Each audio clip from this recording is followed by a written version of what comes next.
ഇന്നിപ്പോൾ നല്ല ഫ്രഷ് കൂന്തൽ കിട്ടിയപ്പോൾ കുറച്ച് കൂന്തൽ റോസ്റ്റ് അങ്ങോട്ട് ഉണ്ടാക്കാമെന്ന് വെച്ചു.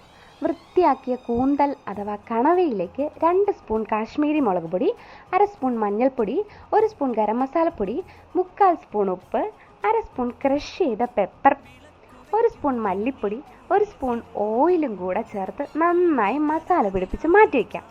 1 മണിക്കൂറെങ്കിലും അങ്ങനെ ഇരിക്കട്ടെ, എന്നാലേ മസാല പിടിക്കും. ഇനി കടുക് വറ പാൻ വയ്ക്കാം, എണ്ണ ഒഴിക്കാം, ചറപറ കടുകിട്ട് കൊടുക്കാം, ഇഞ്ചി വെളുത്തുള്ളി ഇട്ട് കൊടുക്കാം. മൂത്ത് വരുമ്പോൾ സബോള ഉപ്പിട്ട് വഴറ്റിയെടുക്കാം. കുറച്ച് കറിവേപ്പില വിതറാം. ചെറിയ ബ്രൗൺ നിറമാകുമ്പോൾ മസാല തേച്ച കൂന്തൽ അഥവാ കണവ ചേർത്ത് നന്നായി ഇളക്കിയെടുക്കാം. മൂടി വെച്ച് മീഡിയം ഫ്ലെയിമിൽ വേവിക്കാം. ഇടയ്ക്ക് ആ മൂടി ഒന്ന് തുറന്നിട്ട് കട്ട് ചെയ്ത തക്കാളിപ്പഴം കൂടെ ചേർത്ത് കൊടുക്കാം. ഇനി ഒരു 30-40 മിനിറ്റ് മീഡിയം ഫ്ലെയിമിൽ കിടന്ന് അങ്ങനെ അങ്ങോട്ട് വേവട്ടെ.